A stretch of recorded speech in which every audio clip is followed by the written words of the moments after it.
Quote me. Yes, that's my show. It's an insurance podcast here on JLJ Media. I'm James Law Jr.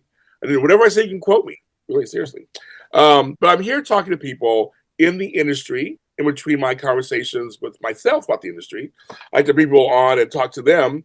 The industry is always changing, but the one thing that is the constant, we all need insurance. I say it all the time. It's just the truth. And so I got somebody who's important, folks. He's a CEO of a company that I've had many of their folks on here. You guys know they're all my friends. They're on here for Ori-gen. But he also has a company. He's the CEO of Alliance 360 Insurance Solutions. They've done some updates, but it's still the same kind of company. For they think about that. He's been an insurance agent all the way back in the era when we had typewriters and beepers and pagers, probably. Is my new friend Nori Nishida. Hi, Nori. Morning, James. Thank you for inviting me onto the show. I was thinking about this because I was thinking because you started as an agent, but like 1998, right? 1988, right? 1988, yes. Okay. Been a little bit of a run here. So I graduated high school in '87 Okay. and went to college to become a nurse. I was in college when you started insurance, and I'm making a joke that you've been in the business since we had typewriters and whiteout and all that stuff. But that must be a joke. You really have seen how we do business must be so different now than we did back in the late '80s, correct?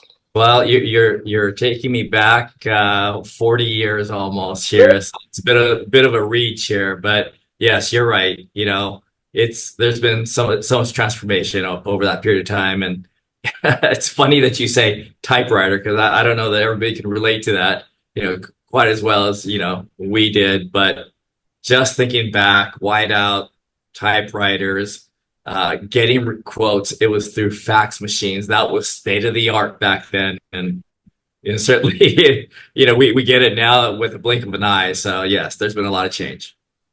The thing for me, folks, that I'm getting used to is DocuSign. I'm getting used to, just scan it and send it to me through email. I'm so used to a fax machine situation that you're right. That's kind of changed now, which for the better, obviously for the better. But just like, I'm like, oh, that's right. I can scan on take a picture of my phone, scan it to an email and send it out. Back in the old days, it was either fax or in person or by mail. Right. Right. I'm like, we had to wait a few days to a week before something went through. I mean, like, until you received it. Absolutely. I mean, we even had rate cards back then too. So you kind of look at a chart and you figure it out, right? So right. Yeah, it's changed quite a bit. Yeah. So I have to ask, because I'd like to ask everybody, because we all come from different ways we get into insurance. How did you get into insurance then back then? Oh my gosh. I'll say it wasn't my first passion. So it usually isn't. Right. And we'll say I was tricked into becoming an agent. It wasn't this dream job that I wanted. Honestly, you graduate college, there are a lot of recruiters there, and they being, companies like New York Life and Prudential and all those big old time life insurance companies just made it sound so attractive. But quite honestly, they never told me it was the role of an agent. They said I would be a field underwriter. And back then, didn't really connect the two until, of course, I got into it. But nevertheless, yeah, it was that introduction. And honestly, at that age, you're talking about your early 20s, it's about the opportunity, right? And they sold me a dream, and I fell into it. So wait a minute. So then, when you were because you went to Cal State University of Long Beach. Long Beach, yes. What were you studying? So I was studying business. Okay, well, so you do business. Okay. Yeah. So it kind of matched up there. Yeah. But I didn't think I was getting into sales though. So you were studying business, but you were thinking sales. Like, get a sales jobs. Well, come on, there you go. Get a sales job somewhere. We're an agent. Well, it's kind of there. there. But I'm thinking back. I'm trying to think. What was the major industry for sales back then? I'm trying to think. Oh my gosh. What were you thinking? I mean, like, you just thinking any sales job with some big company, or like what were you thinking? You remember? Yeah. Say my job prior to going into insurance was really with banking. Okay, So yeah, so it was really tied to that, more banking, finance, and then sales associated with that industry. Didn't have a clue yet though, really, because just exiting college there. But yeah, yeah. I know sales. I mean, I have my years of sales things here and there, and yes, I was good at it, folks. I just not big. I don't want to do sales. I mean, I was good at it, and I still sell on some level, kind of my brand or whatever. But it's. Well, I'll just ask you the question: what does sales mean to you? What does sales mean to me? Honestly, it's just an opportunity for people to understand, what in today's world for me, what products and services we can offer to really help their situation.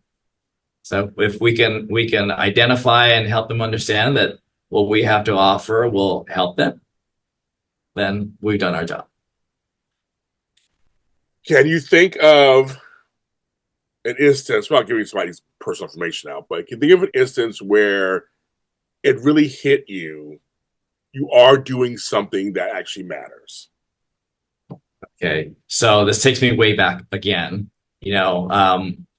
Being that I started in the life insurance industry, certainly we're selling life insurance to people, families, businesses.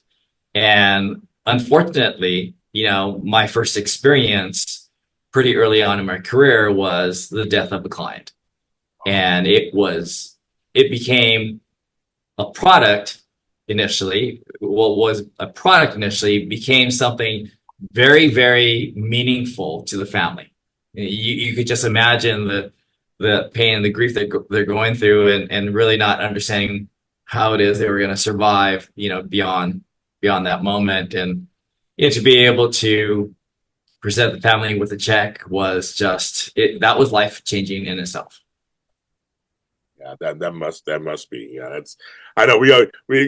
I was trying to tell people the definition of insurance basically is to have something set up just in case something happens. Obviously, Sure. and when it comes to there's property, there's Mhm. cars, like stuff. When it comes to life and health, that's a whole other area because you're actually dealing with human lives, human Right. beings, situations.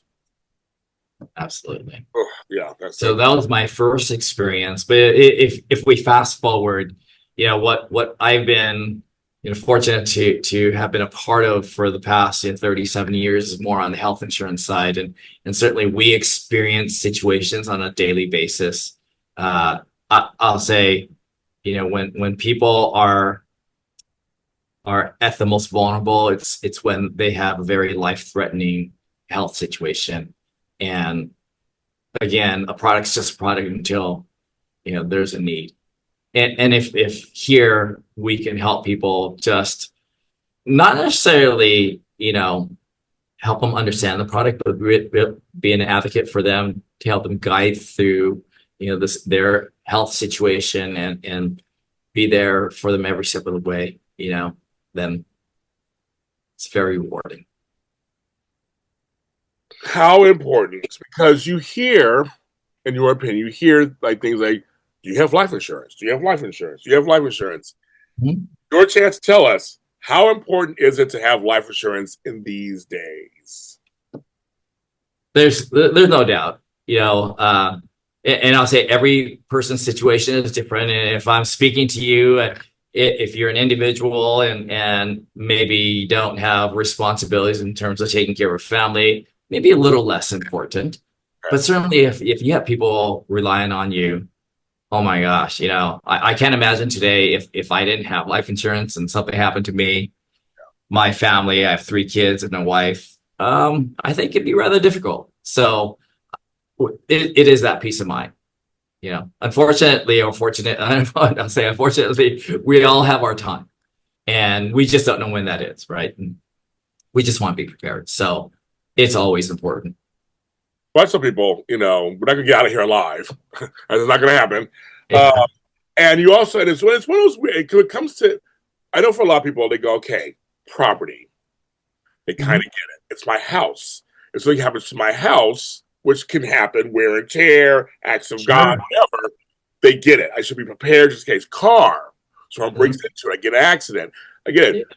But life and health, life, I would say just life insurance itself, Mhm. so my friends, it feels so esoteric to them. They don't know how to make that tangible for them. So what do you say to that? Sure. Yeah, it is not tangible whatsoever. Not for you, not for me. It becomes very tangible for my family, Like that. right? And if we are truly looking out for, our family to be able to take care of them if we're no longer here, then that is the answer. Yeah, I like that. Yeah. Yeah. I don't think, and we all want to be immortal, right? So, we're especially me when I got started, I'm in my 20s when I got started. Can you imagine somebody in their 20s talking to somebody in their 40s or 50s, telling them how important life insurance is? And they're thinking, what do you know? Yeah. What do you know?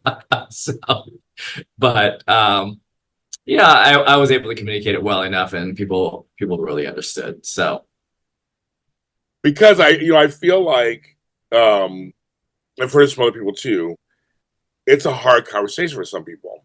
sure. They don't want to imagine um, them not being here, obviously, or something, or they're setting it up for their spouse or their parent or whoever. They don't want to imagine not being here.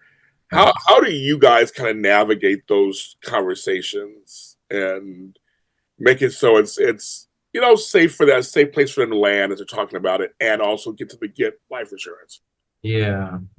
Yeah, yeah, you bring that up, not too long ago, you know, having a conversation with a young family, the husband and wife, they're in their early 30s and they just had a kid, right? And so it was not a conversation that they ever entertained in the past. But I think when they're ready, when people are ready, yeah, and that's the key. Honestly, it's very difficult to convince somebody to get something they don't believe they need, right? So that's always a challenge. But having them experience life situations and caring for somebody, right? It's their loved ones. The connection between the two is instantaneous once we get there. So it's about that. That makes you said that, like, live a little more life, see what it's Mhm. like. Then you go, wait a minute, I do need to protect my daughter or my wife. But yeah, that Right. makes sense. That's why I like that. It makes sense. Because I just want people who are listening. Because I have people who are not industry listen to this program, so that you know that we're saying we understand all the sides of this. When you mention life or health insurance, it's a tough subject. And another question I want to ask you is it ever too late to get life insurance? I don't think it's ever too late. You have needs regardless of your age. And without having an in-depth conversation, I think people will disagree with me. But there are very specific reasons why you might get life insurance, even at my age, for other various reasons. And it could be something as as something related to estate planning, right? And so Right. there Yeah, are, right. So there are different needs. There's Yeah, it's never too late. well, Never too why I want to say it is because I feel like I have friends are like they're finally catching up to this insurance thing. Even since I started doing these shows 3 years ago, they're like, you got me thinking. Now I got a 401k. I didn't have one. For a late. longest time. Now I have this. Yeah. So but they're in their 50s and 60s, Hmm. getting started. So I don't want to discourage anybody from. I mean, I feel like as long as you're alive, right, you can start. Uh-huh. Why do you think folks would say no? If you're, I Uh-huh. guess, if you're older, they probably say no. They would say no, don't do it. Yeah. Well, I think it requires a little bit of we'll say education. And honestly, not everybody needs it. Not everybody needs it. Okay. It is situation. So again, we talked about having a family. That's important. Ensuring that you can leave a legacy. That's good. Estate planning. That's great. But not everybody needs it. Okay. Yeah. So it's like So go to your life agents, talk yeah. to them. They will tell you they'll go through it with you. He will go through it with you, and then you can determine. Obviously, you must obviously have certain criteria and questions you can ask people. Absolutely, yeah. Determine. Yeah. I like that. But I just want people. Who watch this and they're thinking, well, I'm 50 years old now. I never thought about it before. Now you got to be thinking about it. I don't want to discourage them and say don't do it. It's too late. Yeah. I mean, I think it's just important to discover, right? Then you can make a great decision from there. Yeah, I totally agree. Have you ever fired a client? I'm gonna switch gears for a second. Have you ever? Yes. Yes. How hard is that to do? It's not very difficult. It's not very difficult because the principle that we have here, for my team. So we'll back up just a set here, but we have clients, employers of all sizes, and it's my account management team that manages the daily services that our clients need. And when a client, an employer, starts to berate my employees, well, my employees come first. And so it regardless of whatever revenue that client brings in, if they just don't conduct themselves well with my team, then it's easy to fire them. Have you ever had situations where you're, I won't say vetting, but you're going through the process of possibly gaining them as a client? You know what? We're not the right fit for you. Have you ever done that? I'll say, people in sales, right? We and I was there too. We want every client. Of course. Right? And it may seem rough at first sometimes. And most clients are really great people, but every once in a while, you'll get one outlier that just doesn't fit.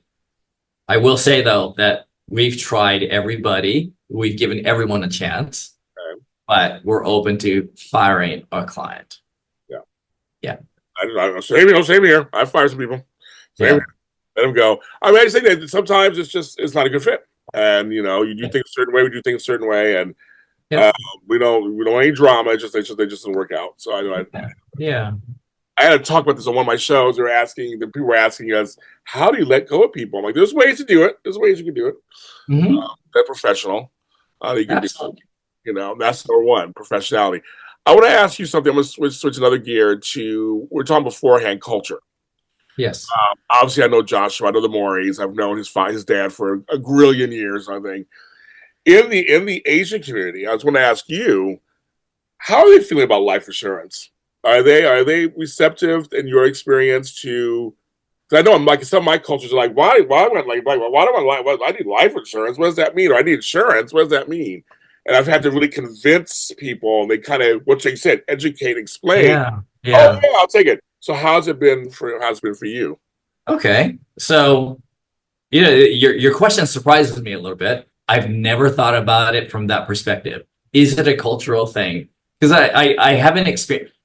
Not everybody is a buyer. I'll say that most people have been very open to having a conversation about it. I haven't experienced it in that way, James, to think it was as a result of their culture that they wouldn't be open to listening. Good. Yeah. That's yeah. Good. Yeah. Yeah.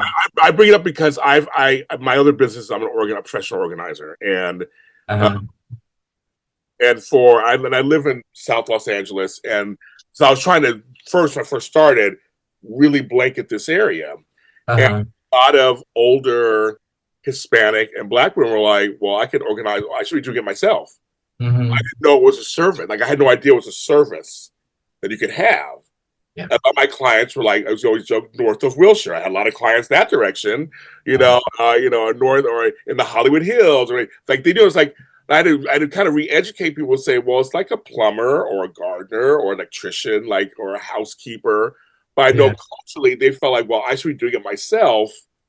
So they would feel a little almost embarrassed to hire me in. I had to reframe it. Yeah. Like, I'm here to help you. Sure. You still, yes. I'll do the heavy lifting. You hire me and we get it done. And then they're like, oh my God, I got plenty of clients after that.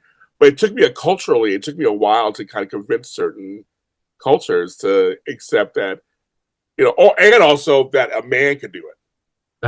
Interesting. Interesting. Going back, and we talked about this a little bit, I've been fortunate enough to be around many different cultures. I grew up in East LA, I live in Orange County now, and so all throughout my life, whether it be where I lived or who I worked with, I had an opportunity to work with all different types of cultures, right? And so our clientele is very, very diverse. Yeah, Why not? it's all throughout California, throughout the United States and Hawaii too. So we have an opportunity to meet all different kinds of people, which is rewarding in itself.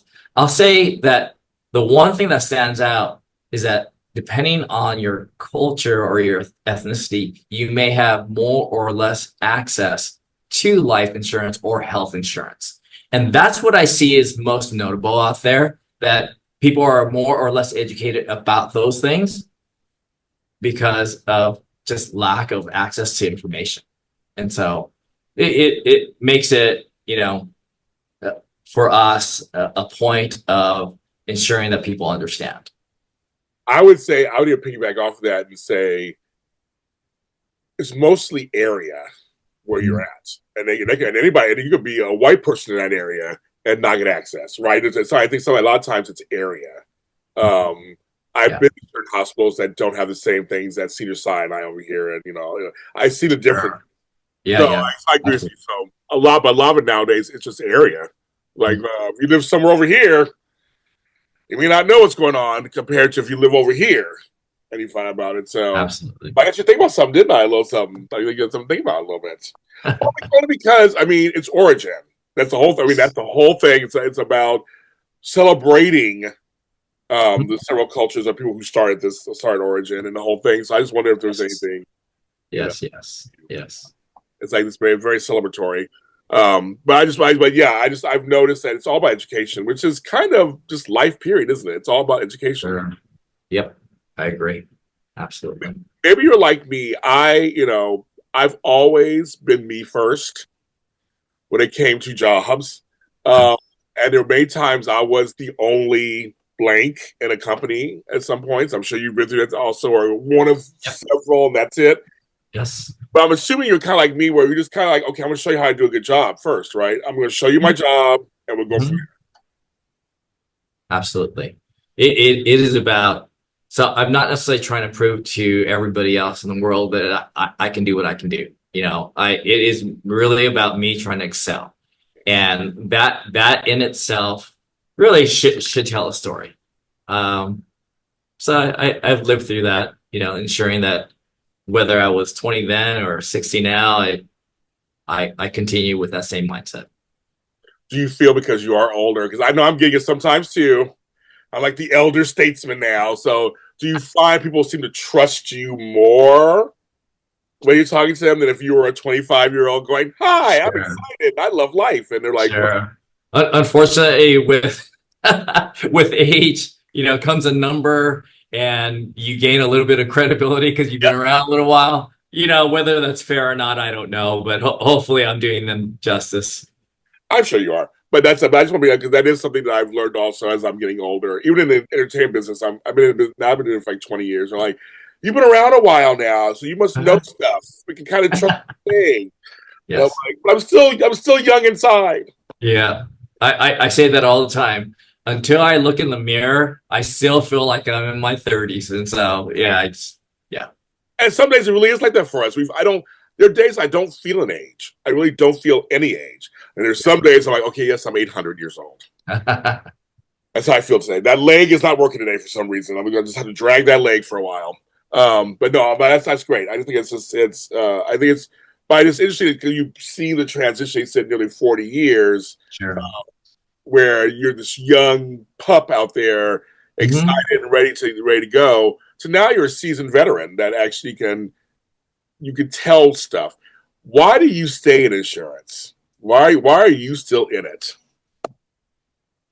So really, this is more of an opportunity for me to impact people. So whether it's insurance or any other industry, I'm not sure if you know that recently we started our own foundation, the Ori-gen Foundation. So proud of that.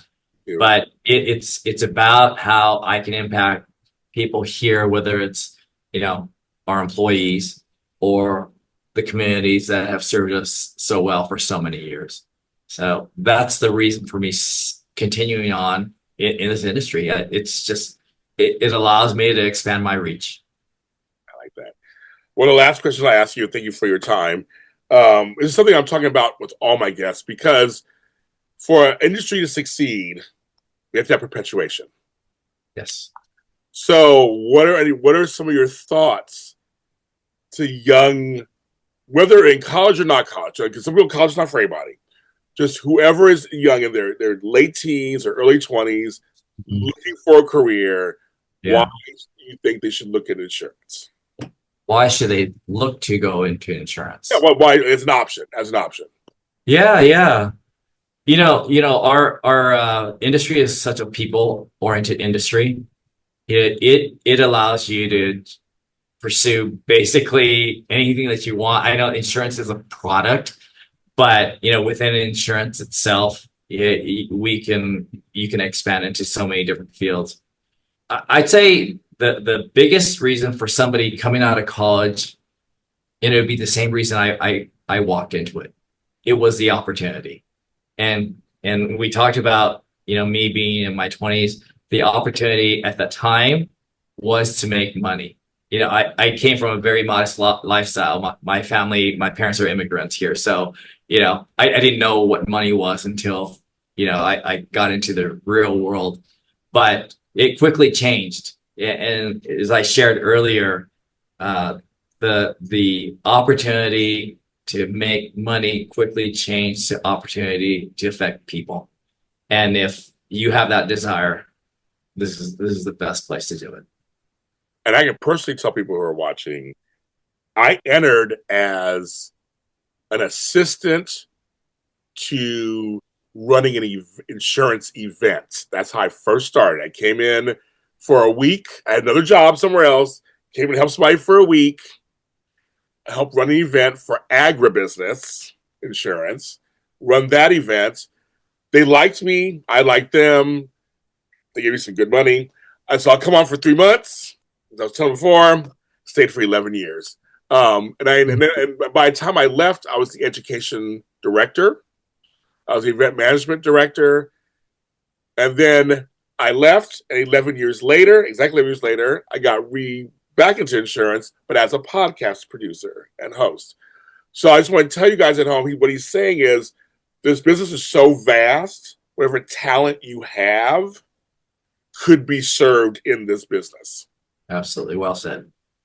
So just don't look at it as one thing. Just think, if you're thinking, I got this skill or that skill or this skill, you probably can use it in insurance somewhere. There's probably some kind of job for you in there. Absolutely. Thank you, Nori, for being on the show. You did great. I love it. Thank you so much. Oh no, thank you for inviting me. I enjoyed speaking with you. Same here. Same here. Here's an Ori-gen. You guys know them because I have them all on my shows all the time. Because Mark Todd, I have everybody on these shows. I love everybody from Ori-gen, and I'll have more.